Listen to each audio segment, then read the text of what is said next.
ভারত ও সংযুক্ত আরব আমিরাতের মধ্যে একটি পরমাণু সহযোগিতা চুক্তি স্বাক্ষরিত হয়েছে।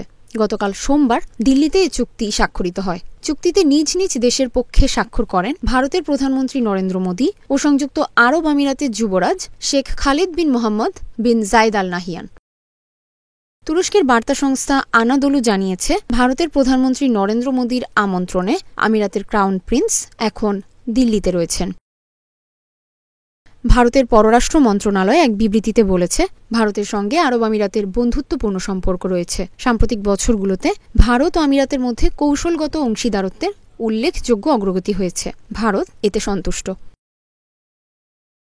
বিবৃতিতে আরও বলা হয়েছে, ভারত ও আমিরাতের মধ্যে বেশ কয়েকটি চুক্তি স্বাক্ষরিত হয়েছে। চুক্তিগুলোর মধ্যে nuclear power corporation of India limited এবং এমিরেটস নিউক্লিয়ার এনার্জি কর্পোরেশনের মধ্যে পারমাণবিক সহযোগিতা সংক্রান্ত একটি সমঝোতা স্মারক অন্তর্ভুক্ত রয়েছে।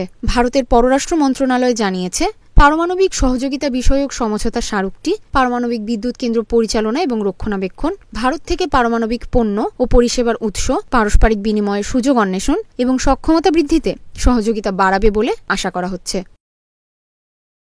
ভারতীয় প্রধানমন্ত্রী নরেন্দ্র মোদীর আমন্ত্রণে 2 দিনের ভারত সফরে এসেছেন সংযুক্ত আরব আমিরাতের যুবরাজ শেখ খালিদ বিন মোহাম্মদ বিন জায়েদ আল নাহিয়ান। যুবরাজ হওয়ার পর এটি তার প্রথম ভারত সফর।